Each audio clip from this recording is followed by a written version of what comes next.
Welcome to DSM Coating Resins Manufacturing Facility in Frankfort, Indiana. This video was produced to inform you of the rules and principles you are required to use while on site at our facility. Here at DSM, we focus on working safely so we return home safely. Inherent dangers of chemical plants. Chemical plants have many dangers that can cause serious injury, cause damage to the environment, or even lead to death or catastrophic events. There is also the potential for chemical exposure that can have long-term health effects. Safety, health, and environmental, or SHE, critical procedures have been implemented to prevent such incidents. Contractors are also required to know the SHE critical procedures for the site and to understand the details of the procedures that apply for the work they are performing.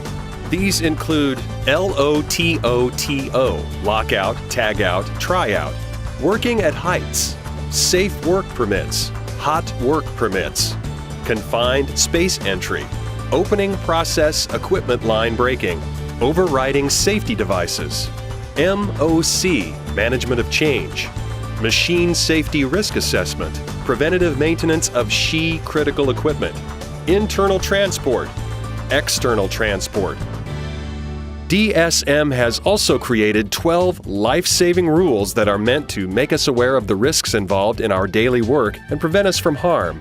Let's go over DSM's 12 life-saving rules. No drugs or alcohol are allowed on the premises, and smoking is only allowed in designated areas. Obtain authorization before line breaking. Comply with management of change. Work with a valid permit.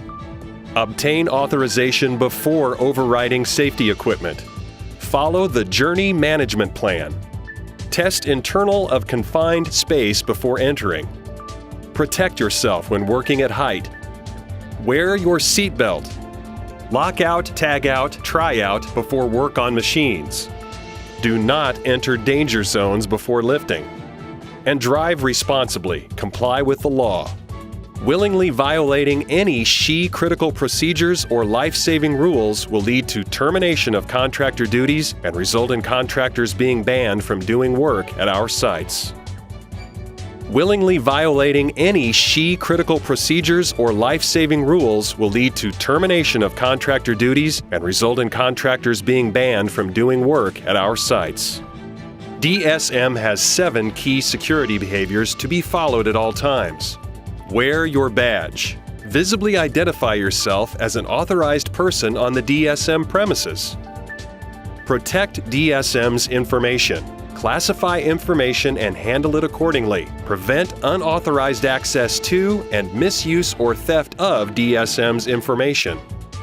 Beware of what you share. Do not disclose classified DSM information when unauthorized people may be present either face-to-face or by phone or online presentations.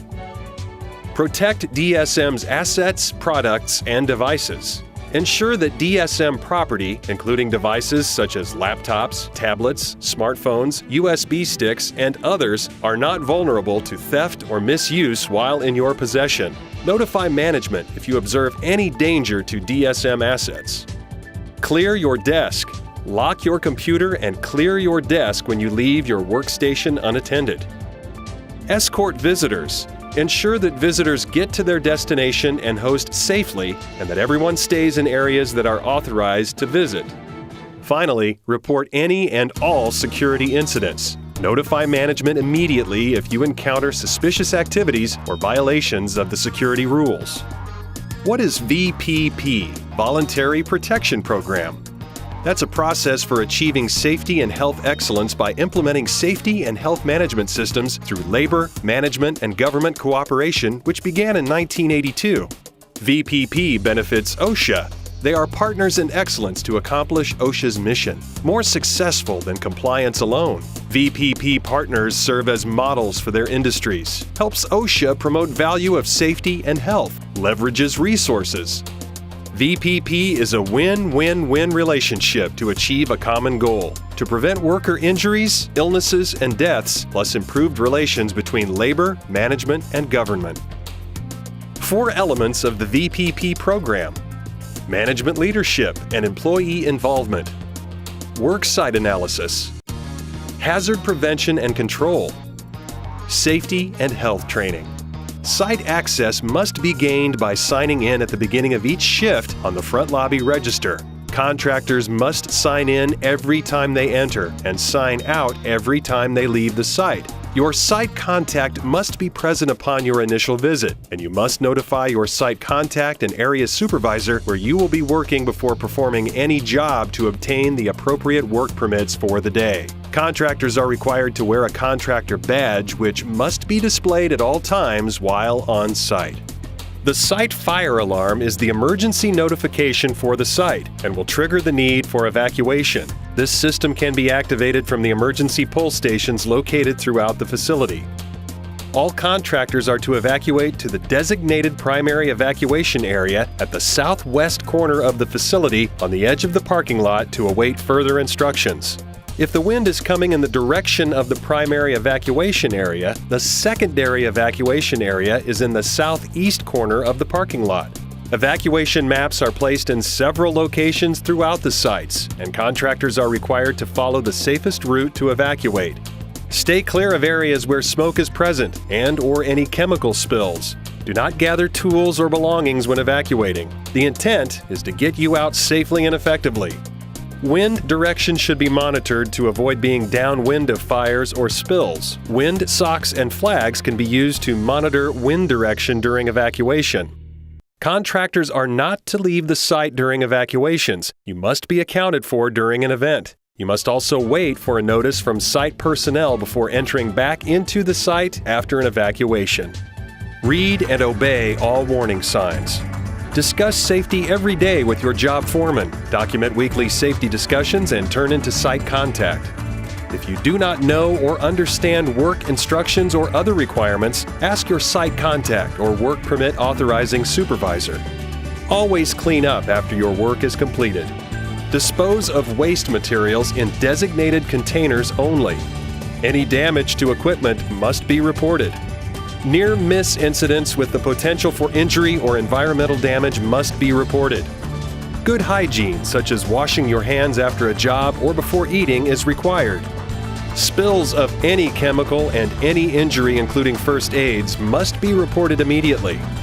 Only the use of proper tools in good condition shall be allowed. Only tools with the proper safety devices and guards are to be used on site. All speed limits posted are to be followed while on site. Contractors must be specifically trained in the safe use of equipment needed for any job. Use of cell phones only in designated areas that are non-flammable or non-PSM covered areas.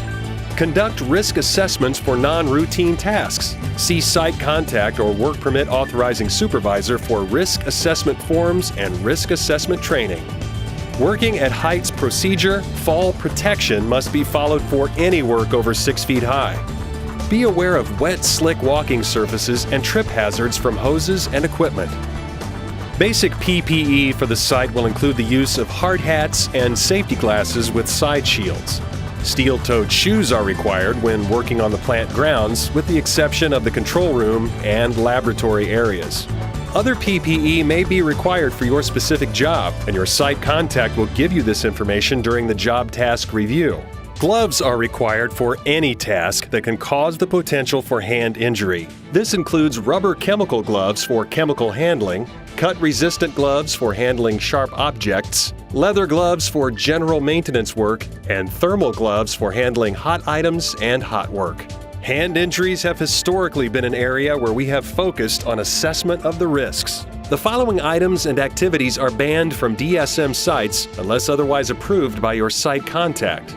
The use of razor blades and razor knives, unless given approval by site contact specifically for designated job tasks. Broken or damaged tools. Worn or damaged personal protective equipment. Personnel who have not completed contractor training within the past year or have been banned. Person who is employed by a contracting firm that is not an approved primary or secondary subcontractor. Riding in the back of trucks or other equipment not designed for such travel. Safe work permits are used at our sites to ensure that routine and non-routine maintenance and operational tasks are systematically assessed to control hazards and risks associated with these tasks. This program was designed for the ultimate protection to employees and contractors' health and safety and the protection of the environment. This program applies to all site personnel and contract employees working at the site. The process will be used whenever work is performed which falls within the guidelines of the individual procedures listed below. Line breaking, lockout, tagout, hot work, confined space entry, electrical safety, live electrical work, fire equipment impairment, non-routine work, fall protection, working at heights, excavation, hoist work, high-pressure water cleaning. DSM sites in the U.S. are covered by the OSHA PSM Standard for Process Safety Management. The major objective of the PSM standard is to prevent the unwanted release of highly hazardous chemicals into locations that could expose employees and contractors to serious hazards or possible catastrophic incidents, such as chemical releases, fire hazards, and explosion hazards. It is a requirement through the standard that we hire only contractors who can accomplish desired job tasks without compromising the safety and health of our employees and facility. At DSM, we prevent these possible catastrophic incidents through the use of the following programs: contractor control and training, including certificate of insurance, annual training, contractor approval process, and workman's compensation insurance coverage. The use of safe work permits for jobs requiring them. SHE critical procedures.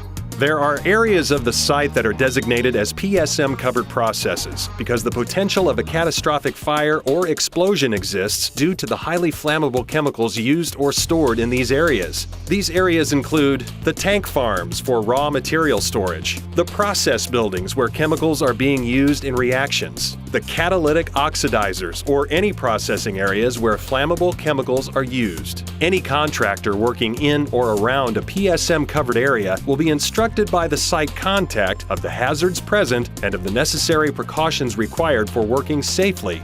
A requirement of the OSHA PSM Standard is that your employer will ensure the following: that you are properly trained to safely perform your job, that you are aware of the potential hazards of any chemicals used in the area, that you are aware of the appropriate emergency action plans for the job, that you receive the required training and that the training is documented and records are kept on file, that you understand the site's safe work practices and policies, that you are given access to safety data sheets for any chemicals on the job site. The following procedures and safe work practices are developed to provide for the control of hazards related to PSM covered areas and other dangerous job tasks. Safe work permit system, confined space entry procedure, lockout tagout procedure, hot work procedure, line breaking procedure, the control of access to the site by unauthorized personnel. This information is provided to you to emphasize DSM's commitment to your safety, health, security, and environment. Our goal is to partner with contractors we use at our sites to ensure that our safety culture becomes your culture as well. When we get every contractor doing the right thing all the time without oversight, we have the willing behavior for safety excellence that is required for a tradition in safety.